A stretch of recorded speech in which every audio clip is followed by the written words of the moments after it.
Telephone പോസ്റ്റുകളിലാണ് അടിച്ചിരിക്കുന്നതൊക്കെ. നമുക്കിതിനെ കുറിച്ച് യാതൊരു ധാരണയില്ല. പിന്നെ CCTV അങ്ങനെ എന്തോ കണ്ടു എന്ന് പറഞ്ഞല്ലോ.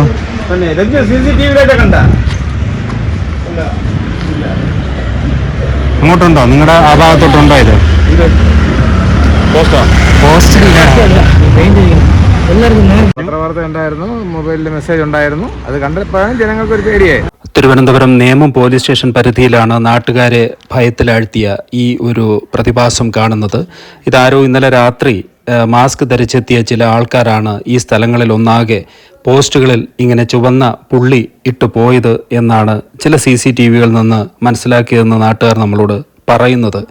ഒരുപക്ഷെ ആൾപ്പാർപ്പില്ലാത്തതോ അല്ലെങ്കിൽ ധനികരെന്ന് തോന്നിക്കുന്നതോ ആയിട്ടുള്ള കൂടുതൽ കച്ചവടം നടക്കുന്നുവെന്ന് കാണുന്ന വ്യാപാര സ്ഥാപനങ്ങൾ ഇതൊക്കെ ലക്ഷ്യമിട്ടുകൊണ്ടാണ് ഇങ്ങനൊരു പുള്ളി ഇട്ടുപോയത് എന്നുള്ള വാർത്തകളായിരുന്നു ഇന്ന് പകലൊക്കെ നമ്മൾ ചാനലുകളിലും പത്രങ്ങളിലും ഒക്കെ കണ്ടതും അറിഞ്ഞതുമൊക്കെ.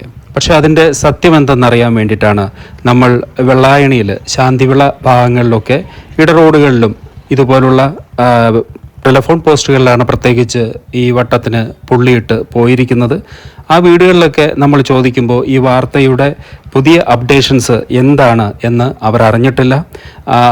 അവരോട് സ്റ്റേഷനിൽ നിന്ന് ജാഗ്രതയുള്ളവരായിരിക്കണം, രാത്രിയൊക്കെ ലൈറ്റ് ഇട്ടയ്ക്കുകയോ അല്ലെങ്കിൽ CCTV പ്രവർത്തിപ്പിക്കുകയോ ശബ്ദങ്ങൾ എന്തെങ്കിലും കേട്ടാലോ അപരിചിതരായ ആരെങ്കിലും അതുവഴി പോകുന്നതോ നിൽക്കുന്നതോ ഒക്കെ കണ്ടാലോ സ്റ്റേഷനിൽ അറിയിക്കണം എന്നുള്ള വാർത്തകളൊക്കെ ആയിരുന്നു, അറിവുകളും ഒക്കെയാണ് നാട്ടുകാർക്ക് ഉള്ളത്. പക്ഷെ നമ്മൾ നേമം പോലീസ് സ്റ്റേഷനിലേക്ക് വിളിച്ചു, കാര്യങ്ങൾ തിരക്കി, എന്താണ് ഇതിൻ്റെ ലേറ്റസ്റ്റ് ആയിട്ടുള്ള അപ്ഡേഷൻ എന്നതിനെ കുറിച്ച്.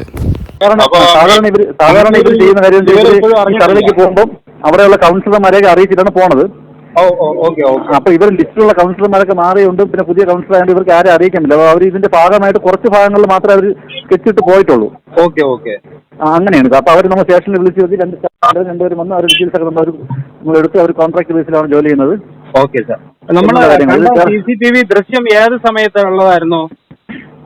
CCTV ദൃശ്യങ്ങൾ നമ്മൾ പരിശോധിച്ച് നമുക്ക് കിട്ടിയിട്ടില്ല. കാര്യം വെച്ചാൽ ഇതിലിപ്പോ ആരും തന്നെ ഈ ഇവര് അടിച്ചിട്ട് പോകുന്ന കണ്ടതായിട്ട് പറയുന്നില്ല. പിന്നെ കുറച്ചുപേര് പറയുന്നത് വെച്ചാൽ മാസ്ക് വെച്ച് പോകുന്ന, നമ്മൾ അതിനെപ്പറ്റി അന്വേഷിച്ചത് ഇവര് പറഞ്ഞ അവര്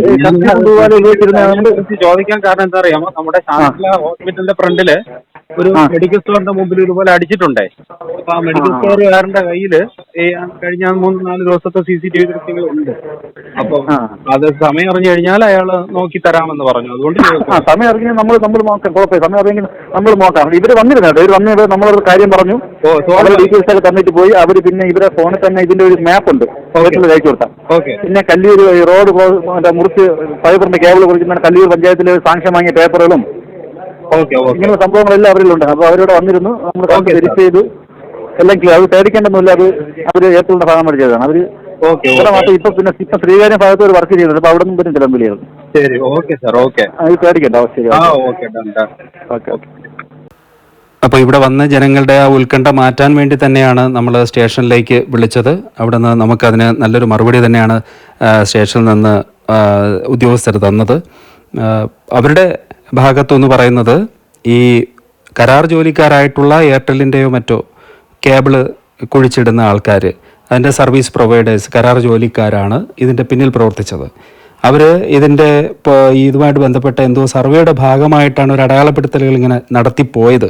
ഇന്നലെ രാത്രി തന്നെയാണ് അത് ചെയ്തത്. അപ്പോൾ അത് സാധാരണ രീതിയിൽ പഞ്ചായത്തിൻ്റെയും ലോക്കൽ അതോറിറ്റിയുടെയും പെർമിഷനൊക്കെ വാങ്ങിയിട്ട് ആണ് ചെയ്യാറ്. അതിൻ്റെ രേഖകളൊക്കെ അവരുടെ കയ്യിലുണ്ട്. ഉള്ളൂരും ഇതുപോലെ ഒരു ഈ പണി ഇപ്പോൾ കഴിഞ്ഞിരിക്കുകയാണ്. അത് കഴിഞ്ഞാൽ അവരിങ്ങനെ നേമം പാപ്പനംകോട് ഭാഗത്തേക്കൊക്കെ വന്നത്. പക്ഷേ ഇവിടെ വന്ന ഒരു പ്രശ്നമെന്ന് വെച്ച് കഴിഞ്ഞാൽ പൊതുജനങ്ങൾ ഈ വിവരം അറിഞ്ഞില്ല എന്നുള്ളതാണ്. അതിനു വേണ്ടിയിട്ട് ജനപ്രതിനിധികളെ അവർ കണ്ടില്ല. സാധാരണ രീതിയിൽ വാർഡ് മെമ്പേഴ്സിനെയും കൗൺസിലേഴ്സിനെയൊക്കെ പോയി കണ്ട് ഈ വിവരം ധരിപ്പിച്ചതിന് ശേഷമാണ് ഇങ്ങനെ ചെയ്യാറ്. ഇപ്പം നമുക്കറിയാമല്ലോ, നമ്മുടെ നാട്ടിൽ നടക്കുന്ന പലതരത്തിലുള്ള ക്രിമിനൽ ആക്ടിവിറ്റീസ് ഉണ്ട്. ഈ ഇടയ്ക്ക് നമ്മുടെ കാട്ടാക്കട ഭാഗത്ത്, കട്ടയ്ക്കോട് ഭാഗത്തു നിന്ന് 70 പവൻ്റെ സ്വർണ്ണമൊക്കെ കളവ് പോയതാണ്. അപ്പോൾ ആ വാർത്തകളൊക്കെ കേട്ട് നമ്മളുമൊക്കെ എപ്പോഴും ചൂടുവെള്ളം ചവിട്ടിയ പൂച്ച പച്ചവെള്ളം കണ്ടാലും ഭയക്കുമെന്ന് പറഞ്ഞ പോലെയാണ് ഈ നാട്ടുകാരുടെ അവസ്ഥ. എന്തായാലും ഇപ്പോൾ അതിനൊരു പരിഹാരമായി. ഈ ചെയ്തവർ പോലീസ് സ്റ്റേഷനിൽ ചെന്ന് ഈ രേഖകളൊക്കെ കാണിക്കുകയും ഇതിന്റെ ഒരു സർവേയുടെ ഭാഗമായി ചെയ്തതാണെന്ന് പറയുകയും ചെയ്തു. ഇപ്പൊ എന്താ എല്ലാവരുടെയും പേടിയൊക്കെ മാറിക്കാണുമല്ലോ അല്ലേ? ഇപ്പൊ വേറെ കുഴപ്പമില്ല. ഇപ്പൊ എന്താ അവർ പറഞ്ഞത് മനസ്സിലായോ? ഏതേ എന്താണ് ഇവർ പറഞ്ഞിരിക്കുന്നത് മനസ്സിലായോ? ഇങ്ങനെ പെയിന്റ് അടിച്ചത് എന്തിനാണ്? മോശങ്ങളുടെ ഒരു സിമ്പിൾ ആണെന്നാണ് എല്ലാവരും ഇവിടെ മനസ്സിലാക്കി. അങ്ങനെ വിചാരിച്ചു. പക്ഷെ ഇപ്പോ പോലീസിന്റെ ഭാഗത്തു നമ്മളോട് പറഞ്ഞത് ഈ ചെയ്ത ആൾക്കാര് സ്റ്റേഷനിലേക്ക് ചെന്നിട്ടുണ്ട്. എന്താ കാര്യം അവർ പറഞ്ഞു. അവർ കോൺട്രാക്ട് സ്റ്റാഫുകളാണ്. ഈ ടെലിഫോണിന്റെ കേബിളും പോസ്റ്റും ഒക്കെ മാറ്റുന്ന ടീമുകളാണ്. അപ്പൊ റോഡിലോട്ട് നീങ്ങി നിൽക്കുന്നവ, റോഡ് വികസനത്തിന് തടസ്സമായി നിൽക്കുന്നവ, ആ ഒരു കാര്യങ്ങളൊക്കെ കണ്ടിട്ടാണ് അവരെന്ത് ചെയ്തിരിക്കുന്നത്, അടയാളപ്പെടുത്തിയിരിക്കുന്നത്. അപ്പൊ ഇവിടെ ഈ നാട്ടുകാരും തന്നെ ഞാൻ പോയിടത്തൊന്നും ഈ ഒരു വിവരം അറിഞ്ഞിട്ടുമില്ല. അവരറിഞ്ഞിട്ടില്ല. അവരിപ്പോഴും പേടിയിലായിരിക്കുന്നു. അവരോട് ശ്രദ്ധിക്കാൻ പറഞ്ഞിരുന്നു എന്ന് പറഞ്ഞു. പത്രവാർത്ത ഉണ്ടായിരുന്നു, മൊബൈലിൽ മെസ്സേജ് ഉണ്ടായിരുന്നു. അത് കണ്ടപ്പോഴും ജനങ്ങൾക്ക് ഒരു പേടിയായി. ഇനി ആരെങ്കിലും ചോദിക്കണമെങ്കിൽ ഒന്ന് പറയുക, പേടിക്കാനുള്ള കാര്യങ്ങളൊന്നും. അതെ, സ്റ്റേഷനിലാണ് മെസ്സേജ് വന്നിരിക്കുന്നത്. അതുകൊണ്ടാണ് എല്ലാവർക്കും ഒരു ഭയം ഉണ്ടായിരുന്നു. ഇല്ലാന്നില്ല.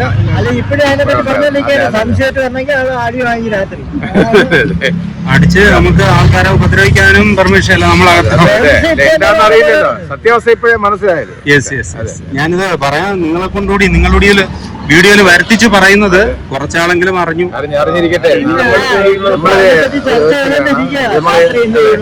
ഇതുകൂടെ കേട്ടപ്പോ എല്ലാവർക്കും മെസ്സേജും കിട്ടിയായിരുന്നു. ഫോണിലുണ്ടായിരുന്നു. ഇന്നലെയൊക്കെ അതിന്റെ ഒരു ഭീതിയിൽ തന്നെയായിരുന്നു. ഇന്നാണ് ശരിക്കും നമ്മൾ കാണുന്നത്. രാവിലെ നമ്മളെ മെസ്സേജ് കാണുന്നതൊക്കെ ഇന്നാണ്. ഇപ്പൊ നമ്മൾ നേമം പോലീസ് സ്റ്റേഷനിലേക്കാണ് വിളിച്ച് അത് ക്ലാരിഫൈ ചെയ്തത്. അവിടെ എല്ലാം സോൾവ് ആയിട്ടുണ്ട്. വന്നവരെ കുറിച്ചുള്ള എല്ലാ വ്യക്തമായ വിവരവും അവരുടെ ഉണ്ട്. ഇത് ചെയ്തവരെ കുറിച്ചുള്ള വിവരങ്ങളും ID കാർഡും എല്ലാം കാരണം എന്താണെന്ന് മനസ്സിലായി. അപ്പോൾ ഇത് പ്രശ്നം സോൾവ് ആയി. കൊള്ളക്കാരൊന്നുമല്ല. എന്തായാലും നമ്മൾ അറിയപ്പെടുന്ന എല്ലാവരോടും പറഞ്ഞേക്കാം. നമ്മളിപ്പോ നിൽക്കുന്നതെന്ന് വെച്ച് കഴിഞ്ഞാൽ ഇവിടെ നേമത്ത് ശാന്തിവിള താലൂക്ക് ഹോസ്പിറ്റലിന്റെ ഫ്രണ്ടിലാണ്. അപ്പൊ ഇവിടെ വന്നിട്ടാണ് നമ്മൾ പോലീസ് സ്റ്റേഷനിലേക്ക് വിളിച്ചത്. അപ്പോൾ അവിടുത്തെ SH തന്നെയാണ് പറഞ്ഞത് ഇവിടെ അങ്ങനെ ഒരു പ്രോബ്ലം ഇല്ല, കേസോ വഴക്കുകളോ അല്ലെങ്കിൽ മോഷണ ശ്രമമോ ഒന്നും തന്നെയില്ല. പകരം ഇവിടെ ഈ ഭാഗത്തായിട്ട് റോഡ് വികസനത്തിന്റെ ഭാഗമായിട്ടും ഈ കാണുന്ന പോസ്റ്റുകളൊക്കെ മിക്കവാറും ഒക്കെ റോഡിലോട്ട് ഇറങ്ങിയൊക്കെ നിൽക്കുന്നത് കാണാം നമുക്ക്, ആ ഓട്ടോ ഇട്ടിരിക്കുന്നതിൻ്റെ അവിടെ. അപ്പോൾ ഇങ്ങനെ ഒരുപക്ഷെ ഇവയ്ക്കൊക്കെ ഒരു റീഅറേഞ്ച്മെന്റ് വരുത്താനായിരിക്കും. പണ്ടൊക്കെ ബ്ലാക്ക്മാൻ, അതുപോലെ തിരുട്ട് ഗ്രാമത്തിൽ നിന്ന് വരുന്ന ആൾക്കാർ, കുറുവാ സംഘം, ഇവരൊക്കെ അവരുടെ കമ്മ്യൂണിക്കേഷന് വേണ്ടിയിട്ട് ഇതുപോലെ കറുത്ത പുള്ളിയൊക്കെ ഒട്ടിച്ചു വെച്ചിട്ട് പോവുക, കുരിശ് വരച്ച് വെച്ചിട്ട് പോവുക, ഇങ്ങനെയൊക്കെ പലതും പല മോഷണ ശ്രമങ്ങൾക്കും മുന്നിൽ ഈ മോഷ്ടാക്കൾ ചെയ്തു വെച്ച ഒരു ഓർമ്മ നമുക്കുണ്ട്. ഒരുപക്ഷെ ഇനിയും അങ്ങനെ എന്തെങ്കിലുമൊക്കെ വന്നു കഴിഞ്ഞാൽ അടുത്ത ലോക്കൽ അതോറിറ്റിയോ പോലീസ് സ്റ്റേഷനോ തീർച്ചയായും നമ്മൾ അറിയിക്കണം. ഇങ്ങനെ ഇപ്പോൾ ഈ ഒരു വാർത്തയ്ക്ക് ഒരു പരിഹാരം ആയി എന്ന് മാത്രം അറിഞ്ഞാൽ മതി. ഇനിയും ഭാവിയിൽ സ്ട്രേഞ്ചേഴ്സിനെ കണ്ടാൽ, അപരിചിതരെ കണ്ടാൽ, രാത്രികാലത്ത് ഏതെങ്കിലും രീതിയിൽ ഇതുപോലുള്ള ആക്ടിവിറ്റീസ് കണ്ടു കഴിഞ്ഞാൽ തീർച്ചയായും പോലീസ് സ്റ്റേഷനിലേക്ക് 112-ലോ മറ്റോ വിളിച്ച് അറിയിച്ച് നമ്മൾ സേഫായിരിക്കുക, സുരക്ഷിതരായിരിക്കുക. നന്ദി, നമസ്കാരം.